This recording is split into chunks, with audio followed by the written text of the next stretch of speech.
Hello, this is Good Morning Transfers. We are 4 days into the January transfer window and we look set for a busy end to the week. Will Kylian Mbappe leave PSG? The latest from Manchester United, Jadon Sancho's future continues to dominate. Will he make a move back to Dortmund in the next few days? Aaron Ramsdale's future has been in doubt at Arsenal, but we understand he is going nowhere this month. And could we see former Premier League winner Kasper Schmeichel return to the Premier League?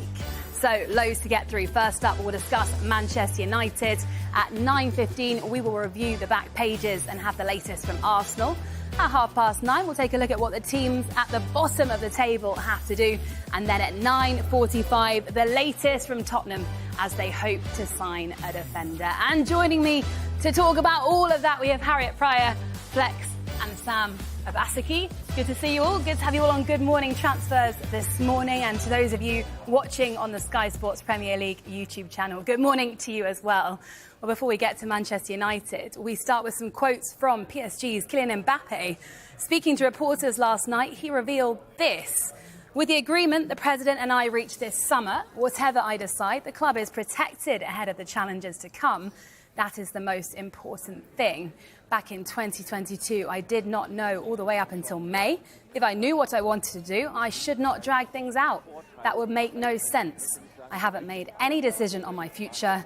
I didn't make a choice. Nobody at the club is talking about my situation as it interests nobody. Right.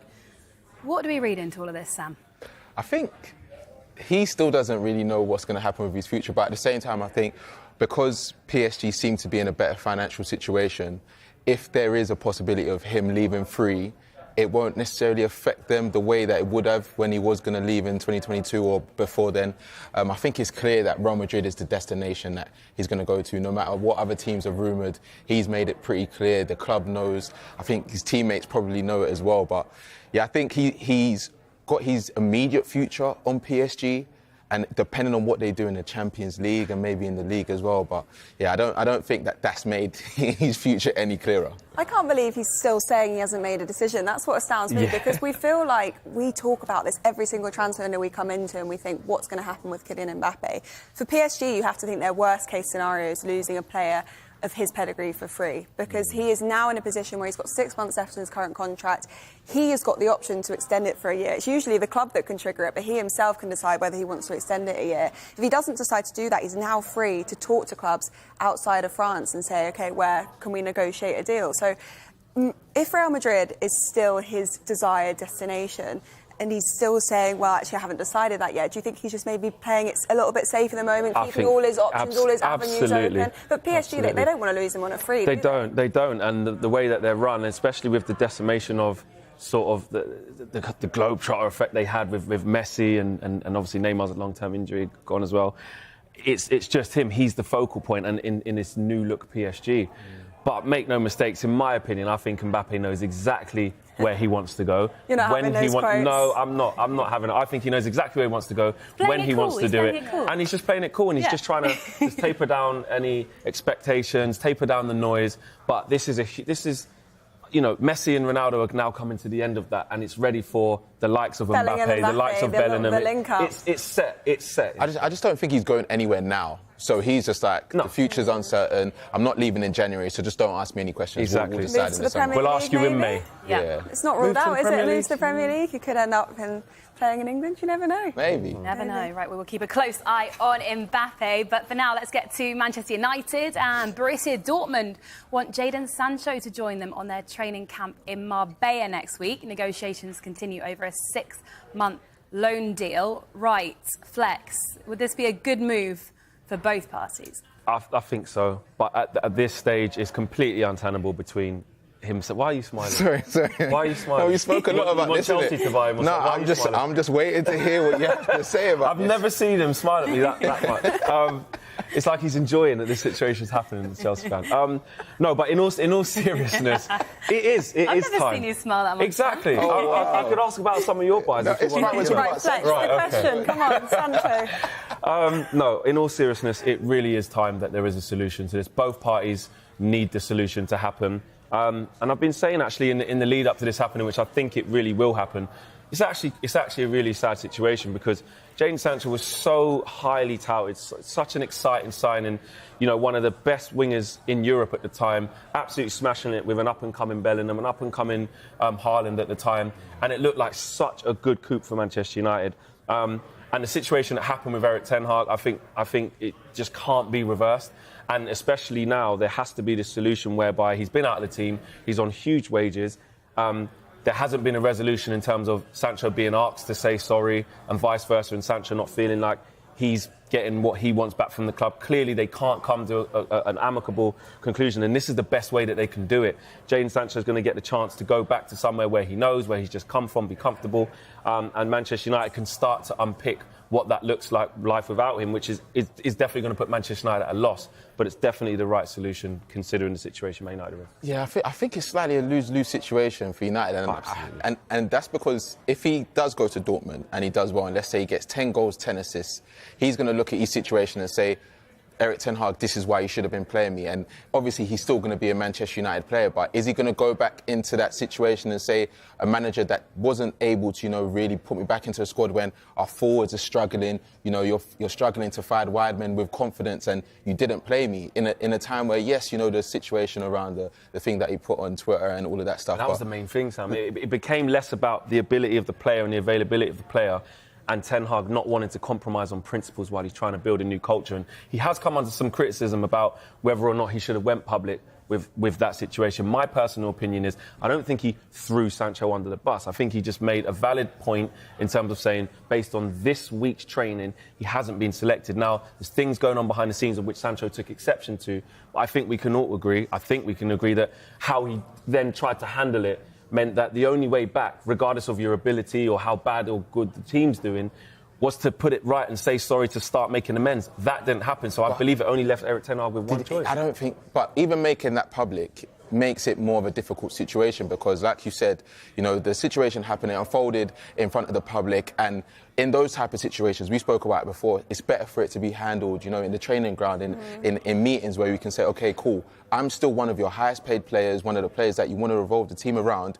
Wouldn't it make sense for us to come to some sort of solution where we don't talk about each other in the public anymore and we do what's best for Manchester United? Because if they do lose him, like we said, and it's 6 months of glory, and then in the summer we're thinking, do they need to have another conversation, or do they sell him now and then lose value in him because he clearly doesn't want to be there and he's still doing well? But do you think they can repair that relationship, or do you think it's too far gone now? It's too far gone, isn't it? You have to say now, it's been months where he hasn't played football. And my question to you, Flex, is in terms of the fact that this is a short-term solution, there has been a lot of question marks over his valuation and whether they sold him now they'd get the money that they really want for him.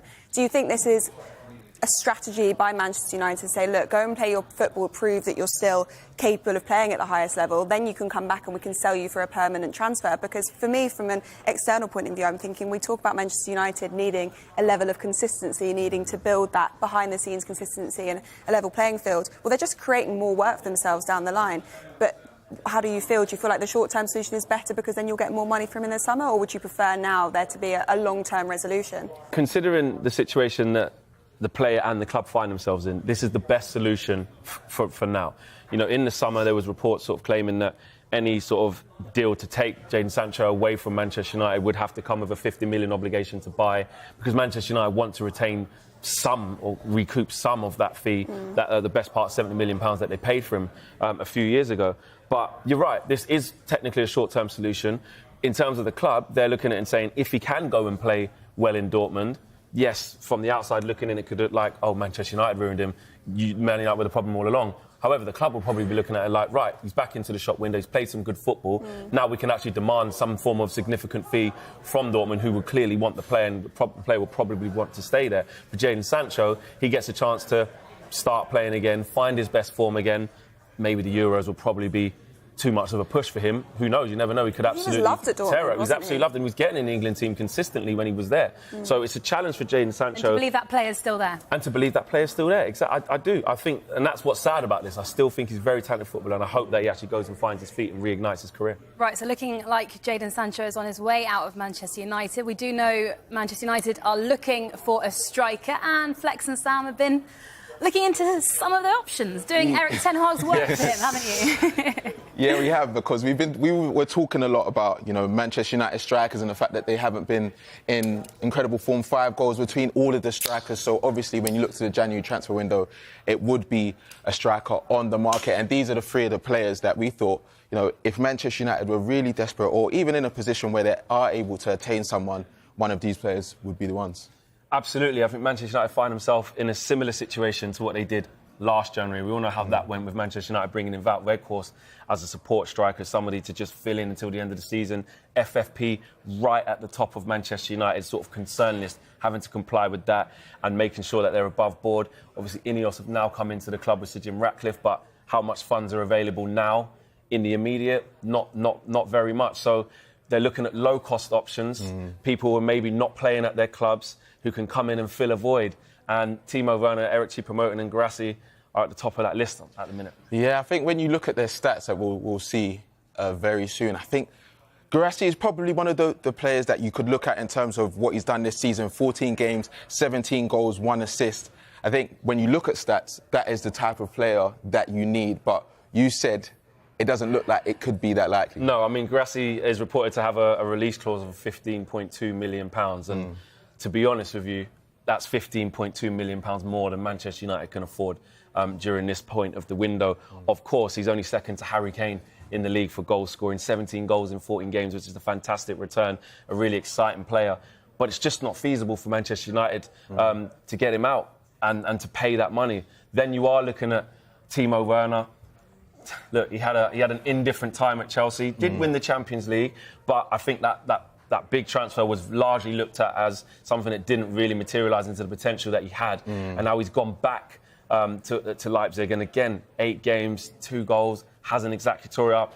And Eric Choupo-Moting, I mean, it's incredible, the agent that he's got, you know, playing at Stoke, then going on to PSG, then find himself at Bayern Munich. And now his agent might be able to get him into Manchester United. I mean, that's the agent you want if you're going to be a footballer. But I just think, as a Manchester United fan, you're looking at these options, and it's just really indicative of actually where Manchester United are. This time last year, need to bring in Wout Weghorst. Quality-wise, not where Manchester United should be. And now, again, I don't want to be disrespectful, but looking at the likes of Choupo-Moting and Timo Werner, again, not where Manchester United should be, but that is the reality. But when you talk about the players, almost a stopgap, because you mentioned loans. I think Timo Werner, if you're looking at Timo Werner and Choupo-Moting in terms of coming in on loan or a really low fee, I think Choupo-Moting could be a similar mould to what Weghorst did for United last season. Yes, he didn't score that many goals, but this season at least you have Højlund, who, you know, hasn't really found his form in the Premier League. He scored quite a few goals in the Champions League, but he's a senior player that has proven he's done well at PSG,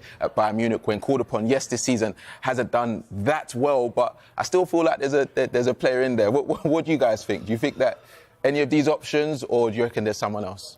I just think, as you mentioned there, it's going to be really hard in January to be able to do any realistic business. And the football director came out and he said, we've always been consistent in saying that we do not see January as the optimal time to do business, and our recruitment strategy remains focused on summer windows. That's always kind of been the way in recent times, hasn't it, at Manchester United? Do you think the loan move's most likely? Exactly, and you look to last season when they brought in Weghorst as kind of a short-term option, and maybe they'll look into the loan market as a more feasible option, because they have to also be acutely aware of FFP regulations. And you mentioned there not having the 15 million to spend on a striker. I mean, for a striker, that's an incredibly good deal. There's not many options in the market that would cost that little, especially the striker market, with so many top clubs looking for that option. So I think if they were to do that, they would be looking at the loan options. And there'd be question marks over the investment coming in, but that's yet to kind of be ratified by the Premier League. So that investment won't have any real benefit in the January transfer window. So probably looking into the loan market. Bad news for Manchester United fans for now. No permanent kind of signings this window, but good summer ahead maybe. I just don't think that there's necessarily like a striker that would cost that amount for you to come in and hit the ground running. I think Timo Werner and Choupo-Moting are players that we've seen the best of them in different teams and different forms, but if you're looking at, the Victor Osimhen's that we've been talking about, these players cost way too much for a January signing. And Højlund is their main striker, and Ten Hag really does believe in him. But I do think where there's games where he's having a few run of games where he needs his confidence, or he just needs someone, bounce off of, like something that someone who can learn from. Support. Yeah, doesn't have support. He needs someone to take the pressure off him as well, because you mentioned how difficult it is to find a striker. Well, Manchester United became aware of that in summer when they were trying to look for someone who was proven and you knew could come in and make a direct impact. Højlund does still need that time, and he does need someone who he can maybe link up with, take the pressure off him a little bit, because it's hard for him coming in a younger player and saying, right, you've now got the goal scoring responsibility for Manchester United, a huge club, and only 2 clubs have scored less than them in the Premier League at the moment, and that's not where they need to be. Right. Time now for a quick break, and a reminder, if you are out and about, you can keep across all the latest deals and transfer stories on our Transfer Centre blog. Just scan the QR code on your screen right now. And we've got an update on Thilo Kehra's move to Monaco from West Ham. There's growing optimism a deal can be concluded in the next 24 to 48 hours, after which Kehra will travel to Monaco for a medical. Loads to get through. We'll take a look at the stories making the back pages and what does the future hold for Calvin Phillips.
And welcome back to Good Morning Transfers. Time for a quick look at some stories featuring the back pages this morning. Let's start with The Independent.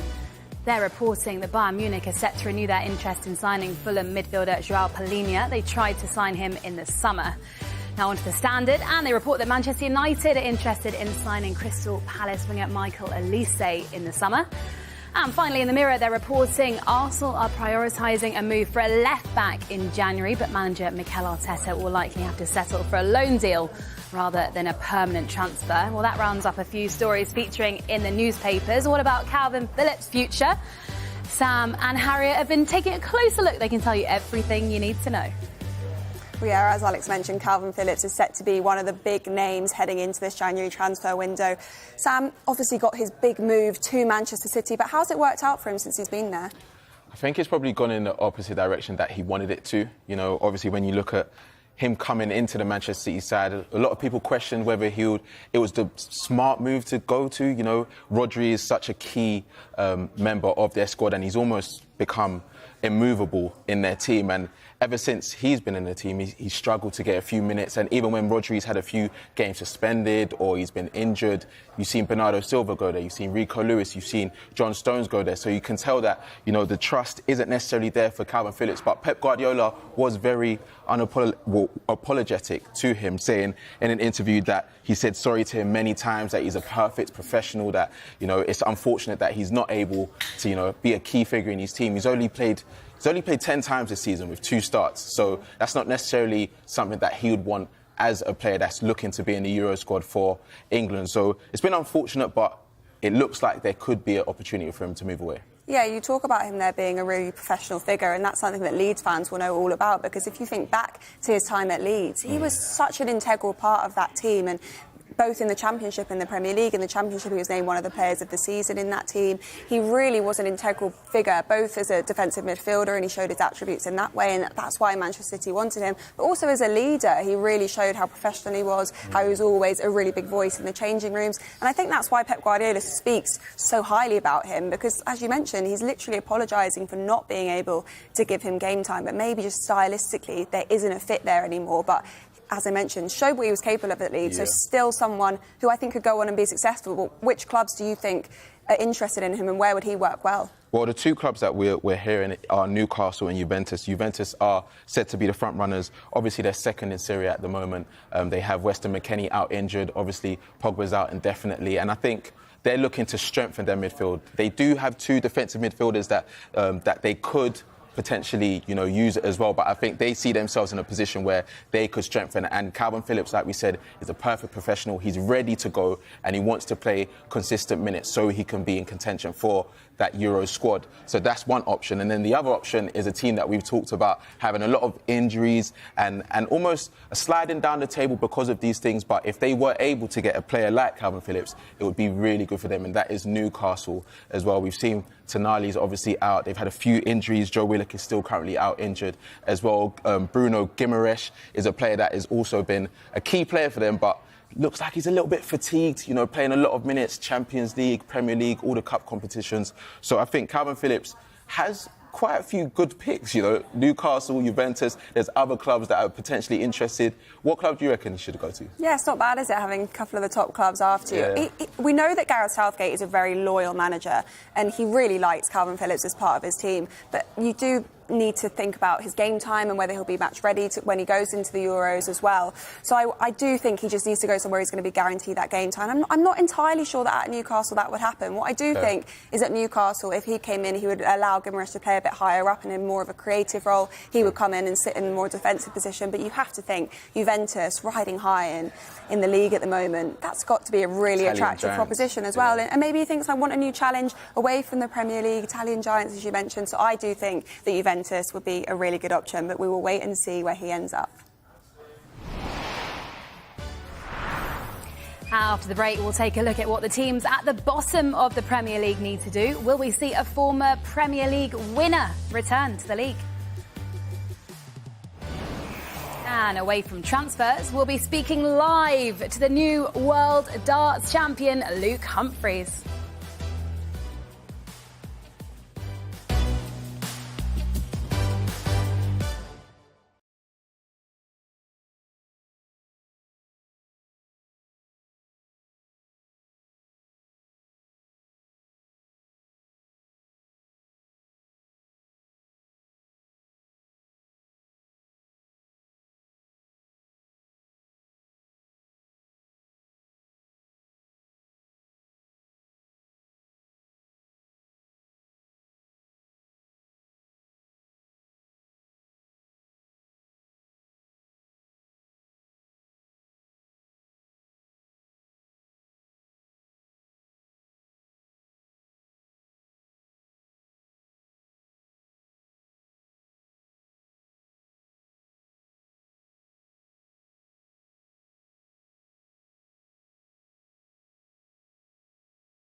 Welcome back to Good Morning Transfers. Let's get to Arsenal now, and they have no plans to allow Aaron Ramsdale to leave in this window, and it would take an astronomical bid for them to even consider it, we've been told. Ramsdale's future has been the subject of widespread speculation, but his situation is likely to be reviewed in the summer. But the Euros coming up, he needs game time. Just how detrimental could it be for Ramsdale to stay at Arsenal, Sam? I think detrimental is the wrong word to a certain extent. Just because I think when you look at Arsenal now, they have Raya in goal, obviously, but Arteta spoke about how he doesn't necessarily have a number one goalkeeper. But it's clear It's very clear he's the number one. But at the same time, if he gets injured now, Ramsdale's straight in, and that's a good thing for a team that's trying to challenge for the Premier League and the Champions League. And when you look at the other goalkeepers that are in the England situation, Pickford, look, he's set number one. You know, Ramsdale is in 2 or 3 goalkeepers. Nick Pope's out injured now. I think Ramsdale's still going to be in the squad, and I think similar situation to other tournaments. So I don't think it's that necessary for him to get a move now. But in the summer, I think it would be just as a footballer to have consistent football. But I don't think it's going to affect his Euro squad. I understand what you're saying in terms of Arsenal's perspective and the fact that if Raya got injured, then he would be able to come in as number 2 option. But do you not think from a personal perspective now, it's been a really difficult period for him. He's been under so much scrutiny. And so much extra pressure as well. We saw how nervous he looked in the game he played against Brentford when Raya couldn't play. 100%. I think actually for both of them, they look like they've been under more pressure and more scrutiny because there is another option who could just slot in place of them. And it's difficult. And a lot of ex-goalkeeper pros have spoken out and said, if I was in that situation, it would have made me feel anxious, would have made me feel nervous because it's a position on the pitch where if you make a mistake, everyone is going to be on your back online and say, "Why put the other one in, put the other one in." And I think for Ramsdale, you can really see that the weight of the scrutiny, the fact that everyone's talking about it, we're talking about it, everyone online, it must be weighing on him. And to get a move away, potentially even if it's a loan for the next few months, yes, maybe it wouldn't be beneficial for Arsenal, I understand that, but for him, on a personal level, on a professional level, he wants to be playing regularly. He wants to be getting that game time. He's a really, really talented goalkeeper. He deserves that. And just to take him away of that public scrutiny in the limelight as well, because it's clearly not doing him any good. I think that's the biggest thing. It's a personal thing for Ramsdale, like you said. He's going to go to the Euros regardless. The same way Calvin Phillips is probably going to go to the Euros regardless of what's going on. I don't think it'll affect that, and he probably isn't going to be number one. He isn't going to be number one at the Euros. It's going to be Jordan Pickford. But on a personal for him, we know his personality, we know his character. He will be absolutely devastated, fuming, angry, upset. Well, his dad came out and said he was, His dad was on a podcast and said the sort of same thing and got a little bit of scrutiny for that. But he would absolutely, it was honest, and he just wants to play. But unfortunately for Aaron Ramsdale, he is in a situation where, like you said there, it's going to take an astronomical bid to get him out of Arsenal at this stage. And also, he has to think of it like in the summer, he is probably going to have to move because can you see Mikel Arteta sort of reversing his decision, sending Raya back to Brentford, not taking unlikely, because Raya's made mistakes, hasn't he, as well? But he's still sticking with him. He's nervous too. Yeah, and we heard Arteta say back in September that he was going to rotate his keepers mid-game, but unlikely we're going to see that, I think. But even, Brighton sometimes do it where they use a different goalkeeper away from home and at home, and I think West Ham maybe, as well. Yeah, I think they maybe thought that would be the situation when he was talking about there being 2 number ones. Maybe we thought we'd see more rotation in that area, but so far it just looks like there is a very clear number 1 and a very clear number 2, and that's not helping Ramsdale. And maybe Newcastle on a little loan, they might fancy a goalkeeper for a few months. In this position, in a few months, but in this position, they're rivals to Arsenal for those Champions League and European spots. So I just don't think there's any club that he would even want to go to. He's playing in the Premier League. He got Arsenal to playing in the Champions League. He wants to, keep on improving and playing at that level. And I don't think any team in the top 6 or around that Arsenal would be willing to sell, or that they would be coming in for him. Right, well, Arsenal are keeping their eyes open when it comes to potential transfers this month. And given FFP restrictions, they may look at the loan market if they want to recruit. Flex, do they need to strengthen if they want to be challenging for the title at the end of the season? I look at this Arsenal squad, and I think the reason why it's maybe dropped off and there's this perception that they're not as good as last year is because the tactical tweaks that Mikel Arteta has tried to make probably haven't worked in the favour that he would have liked them to work. And the stats say it too. They've conceded slightly more goals. They've scored slightly less goals. but they have more control over games, more possession. The keeper has better distribution, but we're not seeing that in terms of Arsenal at the top of the league like they were this time last year. So I think fans are concerned about that. And also, what you've got to take into consideration is the drop-off of players who really were delivering last year. I know Gabriel Jesus spent a lot of time out through injury last year, but when he was playing, he was bang at it, scoring goals. You look at the likes of Bukayo Saka and Martinelli, those have been the two big ones for Arsenal who maybe haven't been at it. So I think a striker is at the top of a lot of Arsenal fans' wish list. I know there's a lot of talk about Ivan Toney, but with Brentford not doing so well and a huge price tag on that, that's not going to look well. And defenders, Kieran Tierney's gone. You're looking at the Alexander Zinchenko as the out-and-out fullback, only one there at left-back. So Timber's been out for a long time. Tomiyasu can come in and out, and Cedric Suarez has only made, I don't even think he's played this season, or maybe only once. So definitely looking for reinforcements there. We saw what happened when Saliba got injured as well last year, so Arsenal fans would be concerned about that. So definitely business for Arsenal to do, but like we said, with FFP and them even having to defer David Raya's situation to get around FFP, they're not going to be able to go out in January and spend 100 million on Ivan Toney. Right, we're going to have to pause our transfer talk just for now because everyone is talking about the darts, and Michael Bridge is in the studio with us with a very, very special guest. Yeah, I'm absolutely delighted to say the world darts champion Luke Humphries is ready to speak to us. There he is. Luke, big question first. Have you been to bed yet? I actually think he's still in bed. I think he's still in bed, everyone. Breaking news. Go back to transfers. Right, yeah, well, that was just a little teaser for you there. We will have Luke Humphries in a moment, but we're going to go back to our transfer talk for now and get to the three teams. I think he looked a little bit upset. Struggling at the bottom of the Premier League. But actually, you know what? Back.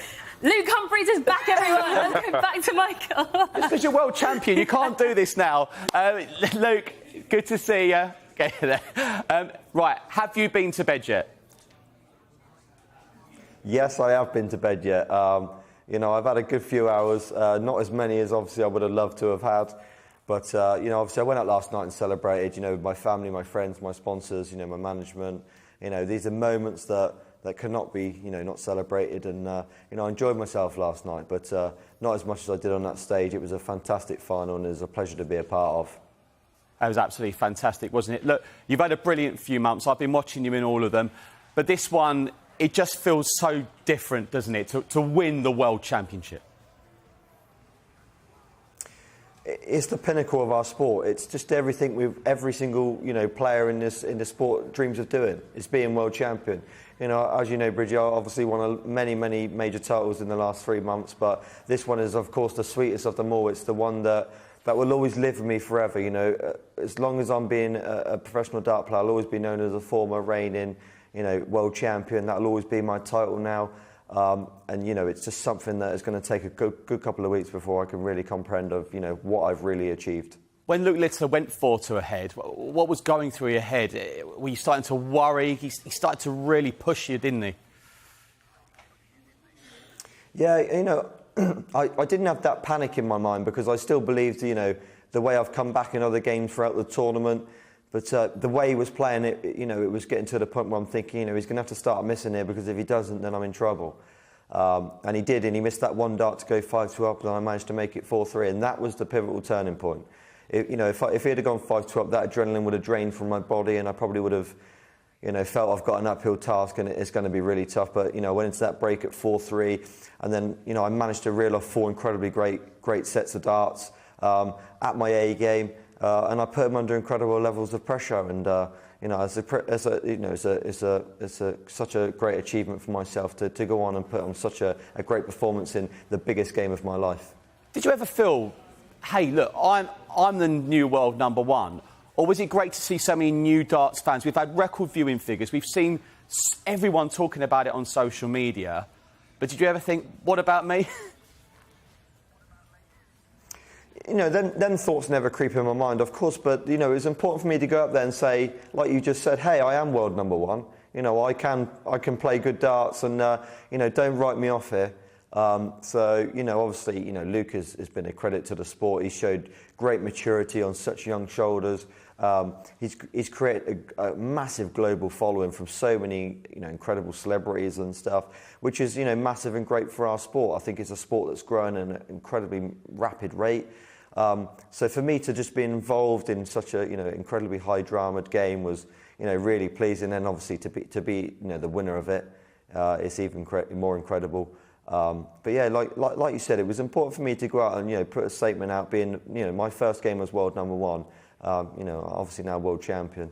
It was important for me to go out there and put a statement out there that I am the best player in the world at the moment. You certainly are. Look, you know about Luke Little. You've known him for a while. Everyone in darts has known about how good he's going to be. He could actually be one of your biggest rivals for the next 10, 20. He could dominate it for 30 years. It's about having sometimes the right people around you, but it's exciting for darts, isn't it? Yeah, he well and truly could dominate the sport, that's for sure. The reason I say that is because when you walk into a tournament like the World Championships, it never always goes your way. And he made everything go his way. Like I said, he showed such great maturity on young shoulders. And if you're doing them sort of things at 16, it's mindless to think where he could be in 5 years' time. He will be world champion one day. There is no doubt in my mind. I just thought to myself, it's important that I get one in early before, he does dominate us all and, it becomes a much, much harder task to beat him. But yeah, I feel that there's going to be, I'm only 28 myself, so I've got a long career ahead of me, and I think you're going to see many, many battles in that big stage in the future, future tournaments between me and Luke, and I think most of the fans at home will enjoy seeing a lot more in the future. The Premier League is announced later here on Sky Sports News. 4 o'clock, everyone. Do not miss it. That's going to be your next target, isn't it? It is my next target. This is going to be the toughest Premier League thing that we've ever seen. Obviously, I don't know the names. Of course, I know I'm in it.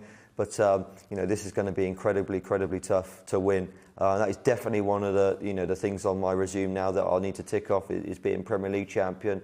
Unfortunately missed out last year. I was, so close to being involved. And the PDC made the right decision to leave me out because, I went on to prove them wrong and, pick up some incredible trophies this year. So, I'll be really looking forward to it.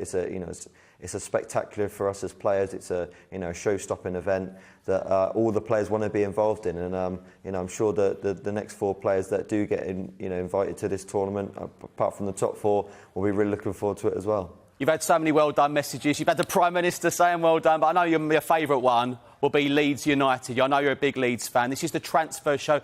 What's the message to the Leeds fans or even the players? Secure automatic promotion so they can attend the Premier League at the start of May? Yeah, I did get a message from the Prime Minister. The Prime Minister, and obviously it's incredible to have him watching the game with me and Luke and the support he showed us both. He sent a lovely message to us. And that's the biggest person that could ever send you a message, isn't it, the Prime Minister? So, that was incredible for him to, send such a lovely message. And then, like you say, from my, beloved Leeds United to send all them incredible, supportive messages over the last couple of days, especially yesterday. I've had some Leeds players come along. I had Jamie Shackleton come to support me yesterday, one of the Leeds players. And I'm sure a lot of the other Leeds players would have loved to have come and supported me as well. But, it's obviously busy times, it's busy season, and I understand that. But, yeah, I've had some incredible support, and they've showed me a lot of support. So, for me, it would be a dream year if I've, become world number 1, world champion. For them to, get back up into the Premier League would also be, it'd be the most incredible year for me. Obviously, I'm a massive Leeds fan, so I'm hoping they can do the business this year because they're playing fantastic, and to have them back in the Premier League would, obviously be amazing for me also. Let's go back to you. Where's the trophy, Luke? I want to see it. Where is it? You can't see it. It's right here. Let's have a look. Just next what to a me. cameraman. Here we go. Look at that. And that is heavy as well, isn't it, Luke? That is heavy. That's a gym session, isn't it? It's very, very, very heavy. It is. It's very, very heavy and very, very beautiful. But like you say, it's incredibly hard to lift up for a long period of time. So, that's why it's on the table and not in my arms, because I don't know how long I'll be able to hold that for. But, it is a beautiful trophy, something that has become iconic in our sport. And to lift that above the head, above my head last night, it was a dream come true. And, it's a moment I'll never forget. Brilliant. Well, I hope you enjoyed our pre-match hug. No, but you've had a brilliant year. You've been absolutely fantastic last few months. Well deserved. A classic final. Luke, we'll see you later for a Premier League announcement. For now, Luke, thanks for joining us. Thank you very much for having me. Thank you. So that was the world champion there, Luke Humphries. He's definitely in the Premier League, but who will join him? Big day today. We'll find out the lineup for this year's Premier League darts. Will Littler's heroics earn him a spot?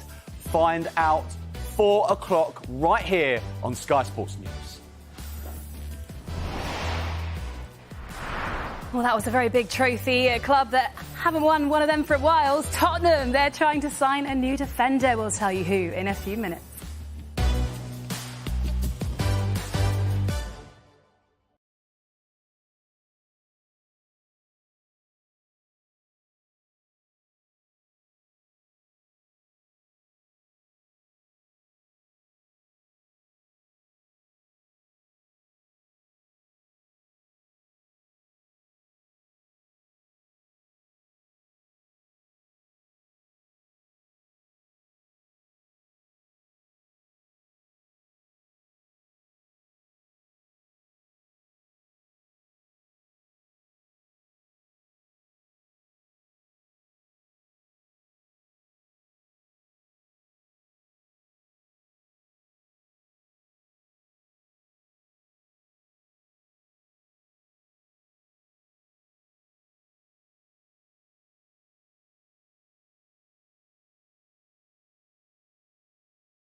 Welcome back. It's time now for our new feature on Good Morning Transfers. It is the Team Selector, which will randomly select a club.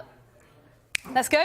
Today, suspense. Is it going to roll? It's going to roll today. It is. It's like a fruit machine, but it's not. It's a Team Selector. Today it is Nottingham Forest. Okay. Right, so Nuno's first window. Sam, what do Forest need to do? I don't think they need to do anything, to be honest. I think, he spoke about the size of the squad. Steve Cooper spoke about the size of the squad when he was manager. They have 33 players currently. They have 6 players going out to the AFCON, and that still leaves them with 26 players. They have got a few injuries, but at the same time, there's still players that have come in and proven that they can start. Like Chris Wood, Awani was the starting striker at the start of the season. He got injured. Chris Wood has come in now, and he's proven that, he can be a replacement, but also a starter as well. And I think he just needs to find a settled starting lineup and just keep going. I don't think that he needs to force a move. I know January comes around and everyone thinks, my team needs to make a move, but I don't think they need to. So Sam's saying they don't need to make a move, but if they were to make a move, Flex, are they targeting any specific players? Yeah, I'm going to say a goalkeeper. Okay. Yeah, I'm looking at Matt Turner, and I don't think a lot of his performances would have maybe filled the Forest faithful with absolute confidence in him. I think it's a position at Forest that's been quite choppy and changey recently. I know that Dean Henderson has had a spell, Navas has had a spell, and it hasn't quite been right. I mean, a big cult hero, Bryce Samba, at Forest. I'm sure Forest fans would love to see him given a chance. I know that might be a little bit out of their remit right now, but I definitely look at Matt Turner and sometimes his inconsistency and sometimes mistakes. Even most recently, passing the ball out from the back that let Manchester United back into the game. It set up a chance for Marcus Rashford when Forest looked pretty comfortable, and that wasn't the first time in that game he made that mistake. So I think he could be looking at that. Though. He did make a big save, which actually led to a goal. Yeah, exactly. But overall, though, I still think that could be a position, and maybe another winger as well. Anthony Elanga's doing fantastically well. Hudson-Odoi can come in and out and is trying to build his confidence. But also Gibbs White has been playing out there as well, and I'm pretty sure they'll like him in a central situation. So maybe a winger, but for me, I'd look at a goalkeeper. Harriet, obviously they've signed so many players in the last 2 windows. Just how difficult is it for a manager when you're coming in, so many players? I'm sure he probably forgets some of their names, doesn't he? It's probably really overwhelming. I've got a quick quiz question. How many players do you think they've signed since their return to the Premier League? I've got it on here. 46. 35. What are you going with, More. Alex? You going for a guess? What would you give 35? 35. Let's go 40-something, 48. Oh, but you're close. It's 42 since they returned to the Premier League. So it was 22 players in their first summer window. That was around £150 million spend. A further 7 signings arrived this time last year. And then they added another 13 in the summer. And for a new manager coming in, he's said now, I want to think about trimming the squad, not bolstering it, because I've got so many options. And also, it's a bit of a fresh start, isn't it, for the players who can think, OK, maybe we haven't been getting the game time previously, but we've got a new manager coming in. He might have a different style of play, a different formation. Let's see if we can adapt to that and get ourselves in the team. But like you mentioned, an overwhelming number of names and players to kind of get a grips with. So a difficult one for him. And I think he'll just take his time and let players go before he brings too many new ones in. Yeah, how important, Flex, is it for him to offload some of those players? Massive. And is that the priority this week? Yeah, I think Nuno's a manager who likes sort of like a squad of 18, small, tight-knit group to work with. Not 42 in the last year. Not 42, exactly. He'll definitely want to trim that. And I think also it's a kind of different situation as well, because actually a lot of players who wasn't playing under Steve Cooper now actually have the chance to maybe impress Nuno in this time. So he's only been there a short while. So he might want to look at some of the players that he may want to actually see and see if they can perform for him. But definitely he would not want a squad that inflated. So definitely a trimming session for Nottingham Forest rather than the incomings. Right, to one of Nuno's former clubs now in Tottenham, and it could be a busy end to the week for them as they look to sign a defender. Talks continue with Genoa over the potential signing of Radu Dragusin. He's valued at around £26 million. Harriet, just how much do they need a defender? Obviously, a lot of injuries. They've had so many injury problems, haven't they? And I think Tottenham started the season so incredibly well, and a lot of people were saying, how would they cope without Harry Kane? How would they be able to adapt? Ange Postecoglou came in and really recreated the system. He pushed his fullbacks wide. They looked defensively really solid. They were filling that goal void, difficult words to say. But then they have picked up injuries, and particularly in that centre-back area. So I do think heading into January, Mickey van der Bem's so impressive. I think he is due back soon, but a few more reinforcements. Whether they'll have the funds available to look at more short-term solutions, because Tottenham have been a club recently who have adapted their strategy. They want to sign younger players who will contribute to the growth and the long-term plan for Tottenham. Will those players be available? I think they'll target the centre-back position, and then if they manage to get that done, maybe look at central midfield, a winger as well. But they're targeting Champions League, aren't they? Top 4 spot, and a bad January where they've got 3 of their key players missing as well, joining up with their international teams. Difficult period for them.